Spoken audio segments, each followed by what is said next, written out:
공동체로 하나님께서 세우신 것이 교회입니다. 여러분, 교회가 완벽하거나 완전하다라고 보는 건 아닙니다. 하나님께서 교회는 사람을 위해 세워주셨고, 교회를 통해서 하나님이 만나시는 장소로 쓰시기 때문에 공동체라는 것이 더 어울리고요. 그 공동체의 중심은 하나님께서 세우신 사람들이기 때문에 완전할 수가 없습니다.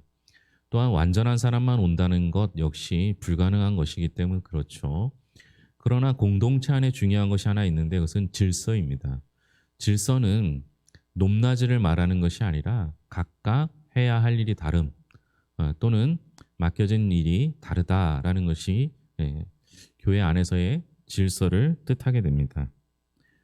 아, 어느 사진을 하나 봤는데요. 평등과 공평, 이게 좀 다르다라는 거죠. 어, 담이 있는데요. 그 담 너머 야구 경기가 열리고 있습니다. 근데 세 명의 남자가 있는데요. 한 사람은 성인이고요. 한 사람은 중학생쯤 되는, 성인보다 좀 키가 작은 학생이었고요. 또 한 사람은 아주 어린 아이였습니다. 그런데 평등을 말할 때는요. 그 나무 상자가 똑같이 하나씩 주어진 거예요. 그걸 올려놓았더니 성인은 안 그래도 볼 수 있는데 뭐 가슴까지 이제 담 위로 올라가게 됐고요. 그걸 하나 올려놓고 그 위에 올라가니까 중학생쯤 돼 보이는 아이는 경기를 볼 수 있었고요. 아주 어린 아이는 그 상자 하나를 밟고 올라가서도 보이지 않는 거예요. 똑같이 하나씩 주는 게 평등이라면 이건 공평하지는 않죠. 공평하려면 어떻게 됩니까? 그 성인의 상자 하나를 아이의 상자에 올려주어서 모두가 볼 수 있게 하는 게 공평이 되겠죠. 여러분, 똑같다고 다 좋은 것이 아닌 겁니다. 하나님께서는 우리에게 공평케 하셨어요. 없는 이에게 더 많은 은혜를 주시고 있는 이를 통해서 나눔을 실천하게 하시는 거 하나님의 방식이에요. 그런데 유독 하나님께서는 제사 드리는 것, 성전 안에서 예배하는 것은 질서를 강조하셨습니다. 그 질서를 무너뜨리려고 하는 것은 하나님께서 하나님에 대항하는 것으로 보았던 것이죠. 고라가 온 회중을 선동해서 모세와 아론을 대적하자 하나님은 회중을 멸하려고 하십니다. 모세가 고라 일당에게 지시한 일은 무엇인지 16절, 17절 두 절 말씀 같이 보겠습니다. 이에 모세가 고라에게 이르되 너와 너의 온 무리는 아론과 함께 내일 여호와 앞으로 나아오되 너희는 제각기 향로를 들고 그 위에 향을 얹고 각 사람이 그 향로를 여호와 앞으로 가져오라. 향로는 모두 250개라. 너와 아론도 각각 향로를 가지고 올지니라. 너의 온 무리는 아론과 함께 내일 여호와 앞으로 나올 때 각각 향로를 들고 그 위에 향을 얹고 각 사람이 그 향로를 여호와 앞으로 가져오라. 고라의 반역은요, 단지 정치적인 반란이 아니라 하나님을 대항해 싸우려는 영적인 패역 행위였습니다. 그래서 모세는 반란의 무리에게 다음날 여호와 앞으로 나올 때 각기 향로를 가지고 나오게 했습니다. 하나님께서 이것을 통해서 누구에게 권위를 주셨는지를 보이고자 했던 겁니다. 여러분, 고라 자손은요, 고라는 레위 지파 고핫의 자손입니다. 그러니까 제사장의 가문인 그 레위의 가문이죠. 그런데 고핫 자손은 성전의 일을 맡은 이지 제사를 드리는 아론의 후손이 아니기 때문에 제사 직무를 직접 감당할 수는 없었습니다. 다만 성막 봉사 업무를 감당할 수 있었죠. 하지만 이들은 자신에게 맡겨진 성막 봉사 임무에 대해서 중요하거나 그것이 하나님께서 주신 귀한 은혜인 줄을 몰랐던 것이죠. 오히려 모세와 아론의 제사장직을 더 선호했던 것 같습니다. 공동체 안에 영적인 권위 문제가 발생하여 갈등 국면이 형성된다면 영적인 지도자는 그 문제를 이렇게 하나님 앞으로 가져가 나갈 필요가 있습니다. 하나님께서 주신 직분은요, 다 소중합니다. 더 좋아 보이는 게 있을진 몰라도 덜 중요한 건 없습니다. 적어도 그렇습니다. 그리고 우리는 신약을 살아가고 있는 신약 시대의 사람들 아닙니까? 우리가 살아가고 있는 신약 시대에 가장 중요한 교리 중에 하나가 만인 제사장설 아닙니까? 우리 모두 다 제사장의 역할을 하는 것이고 각각의 역할이 다를 뿐입니다. 각각의 역할이 다를 뿐 모든 역할은 다 소중합니다. 제가 주일날 꼭 기도할 때마다 어, 각각 자신의 맡은 자리에서 모든 봉사를 통해서 예배가 완전해진다고 합니다. 여러분, 식당 봉사를 해도 예배에 도움이 되는 거예요. 주차 안내를 해도 예배에 도움 되는 거예요. 그 모든 것들이 이루어져서 예배가 완성되어집니다. 설교로 완성되어지는 게 아니에요. 우리 모두가 힘을 합칠 때 가능한 것이고 그것은 내가 맡은 일이 소중함을 알아야 합니다. 고라와 온 회중이 모세와 아론을 대적하라고 할 때 하나님께서 어떻게 개입하시냐? 19절부터 21절 말씀인데요. 19절 21절 다 읽겠습니다. 고라가 온 회중을 회막문에 모아놓고 그 두 사람을 대적하려 하매 여호와의 영광이 온 회중에게 나타나시니라. 여호와께서 모세와 아론에게 말씀하여 이르시되 너희는 이 회중에게서 떠나라. 내가 순식간에 그들을 멸하려 하노라. 이들이 모세와 아론을 대적하려고 할 때 여호와의 영광이 온 회중에게 나타났고 하나님은 모세와 아론에게 너희는 이 회중에게 떠나라. 내가 순식간에 그들을 멸하러 하노라 라고 말씀해 주셨습니다. 참 대단한 일이죠. 고라와 회중이 모였을 때예요. 그러니까 향로를 들고 모였다는 건 하나님의 전 또는 성막 제사를 드리는 곳 그곳으로 모였을 가능성이 높겠죠. 그렇다면 그들이 그곳에서 하나님이 세우신 모세와 아론을 묻지도 않고 해하려 했던 겁니다. 여러분 이게 얼마나 위험한 일입니까? 있어서는 안 되는 일이죠. 특별히 성전 안에서 하나님의 전 안에서 하나님께 향로를 드리는 자리에서 그런 일이 일어나면 안 되는 거죠. 만약 해하려 할지라도 그것을 할 수 있는 분은 하나님이 세우신 모세와 아론이기 때문에 그들을 해할 수 있는 분은 하나님밖에 없습니다. 그러니까 하나님께 물어야 하겠죠. 그런데 그렇게 하지 않습니다. 감사하게도 그러려고 하자 하나님께서 친히 그 자리에 나타나셨습니다.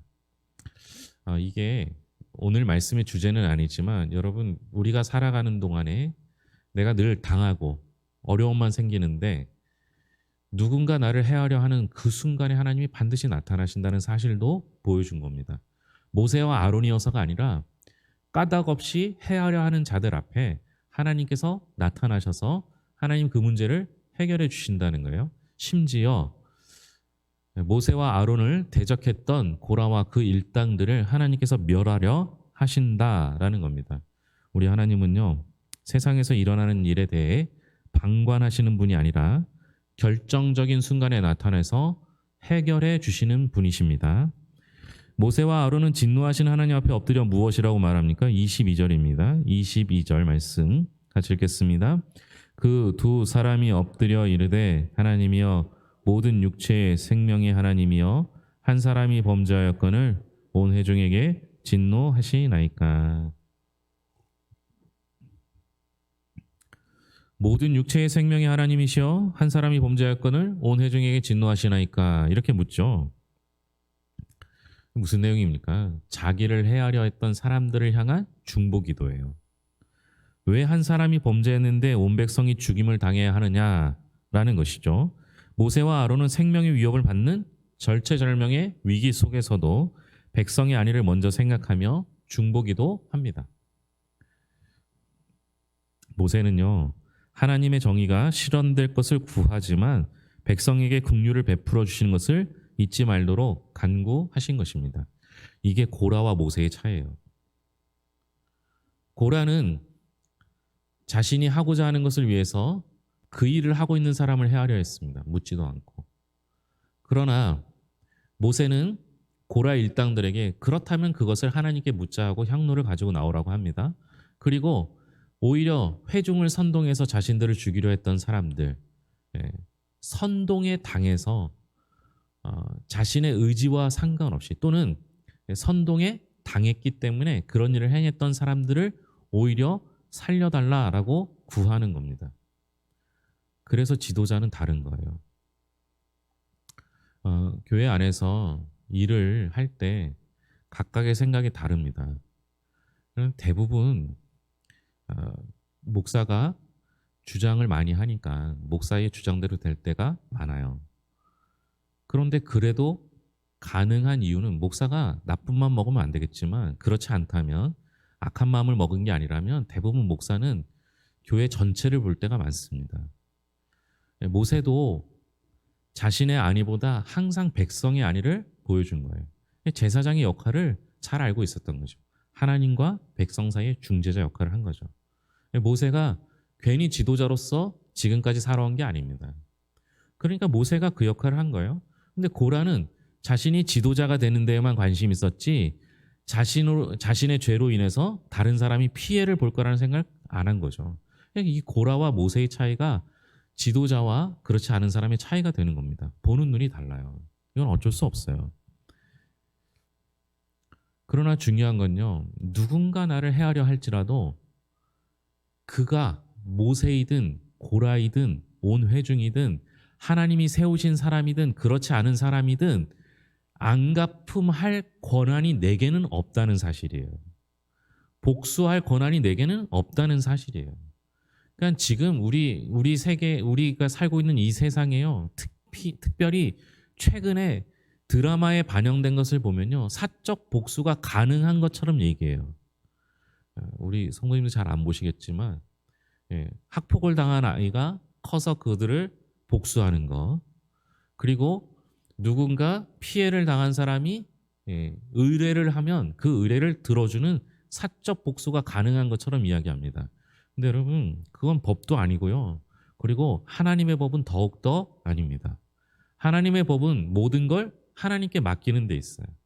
나를 아무리 해하려고 하고 나를 힘들게 했을지라도 그것을 내가 복수하려고 하는 것이 아니라 하나님께 맡기는 것, 그것이 우리가 해야 할 일인 거죠. 모세는 그 일을 잘했습니다. 하나님께 의지했잖아요. 하나님께 맡겼잖아요. 심지어 자신을 해하려 했던 사람들, 그들의 무지함까지 중보할 수 있는 사람이 되었던 것입니다. 목회자에게 권위가 있는 건 맞아요. 그런데 그 권위는 하나님이 주신 권위여야 하고 그 권위는 독재란 말 저는 좋아하지는 않으니까요. 권력이라고 생각해서는 안 됩니다. 마찬가지입니다. 우리 누구에게도 권력을 주신 것이 아닙니다. 하나님께서 내게 주신 건 권위입니다. 그 권위는 하나님과 사람들 앞에서 인정받을 때 생기는 거예요. 그러니까 힘으로 무언가 하려고 해서는 안 되는 것이죠. 오늘날 정당한 권위가 인정되지 못해서 나타나는 현상이 있습니다. 또한 이를 바로잡기 위한 노력이 꼭 필요하겠죠. 무엇보다 모세와 아론은 자기 명예보다 백성의 안위를 염려하여 중보자 역할을 감당했습니다. 저는 여기 모세도 모세지만 아론이 참 달라졌구나 이런 생각합니다. 아론과 미리암이 모세의 권위 한번 대항하지 않습니까? 그때 미리암이 나병 한센병에 걸려서 고생했을 때 역시 모세가 중보하지 않습니까? 모세는 똑같아요. 미리암이 그랬을 때도 그랬고요. 고라와 다단이 그랬을 때도 그렇고요. 또 자신이 생명책에서 지워질지라도 하나님께서 이 백성을 구원해달라고 말하지 않습니까? 우리에게 모세가 하나님께서 괜히 이 사람 모세는 온유함이 지면의 모든 사람보다 승하더라 이렇게 말한 게 괜히 그런 게 아니에요. 이 마음을 좀 배웠으면 좋겠습니다. 하나님은 고라 일당을 심판하심으로 모세와 아론의 권위를 지켜주셨습니다. 모세가 하나님의 말씀을 따라 다단과 아비람의 장막으로 와서 회중에게 지시한 일은 무엇인가 한번 보겠습니다. 23절부터 27절까지인데요.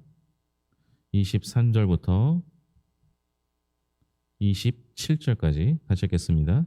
여호와께서 모세에게 말씀하여 이르시되 회중에게 명령하여 이르기를 너희는 고라와 다단과 아비람의 장막 사방에서 떠나라 하라. 모세가 일어나 다단과 아비람에게로 가니 이스라엘 장로들이 따랐더라. 모세가 회중에게 말하여 이르되 이 악인들의 장막에서 떠나고 그들의 물건을 아무것도 만지지 말라. 그들의 모든 죄 중에서 너희도 멸망할까 두려워하노라 하매 무리가 고라와 다단과 아비람의 장막 사방을 떠나고 다단과 아비람은 그들의 처자와 유아들과 함께 나와서 자기 장막문에 선지라. 고라와 다단과 아비람의 장막에서 떠나고 그들의 물건을 아무것도 만지지 말라 이렇게 명령하죠. 모세가 회중에게 고라와 다단과 아비람의 장막을 떠나라고 명령합니다. 즉 고라 일행의 죄악에서 더 이상 동참하지 말라라고 경고한 겁니다.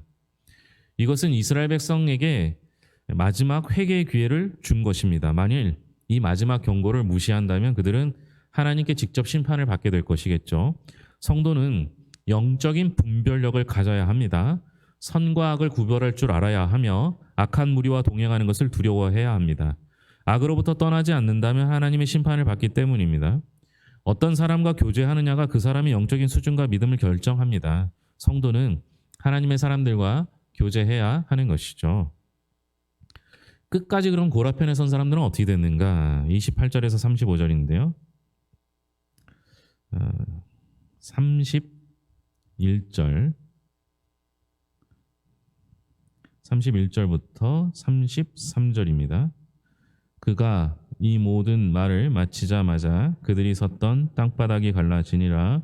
땅이 그 입을 열어 그들과 그들의 집과 고라에게 속한 모든 사람과 그들의 재물을 삼키매 그들과 그의 모든 재물이 산채로 수월에 빠지며 땅이 그 위에 덮이니 그들이 회중 가운데서 망하니라. 아멘. 땅이 그 입을 열어 그들과 그들의 집과 고라에게 속한 모든 사람과 그들의 재물을 삼켰고 여호와께로부터 불이 나와서 분향하는 250명을 사르게 됩니다. 하나님의 마지막 경고에도 불구하고 끝까지 고라편을 들면서 모세를 대적한 사람들이 있었죠. 하나님의 심판으로 땅바닥이 갈라질 때 그들은 그 땅에 묻히고 맙니다. 스올, 즉 음부, 죽음의 자리에 이르게 된 것입니다. 이곳은 생명의 자리와는 반대죠. 이들이 스올에 빠졌다는 것은 하나님의 백성이라는 정체성을 잃게 된 것이라는 것을 의미합니다.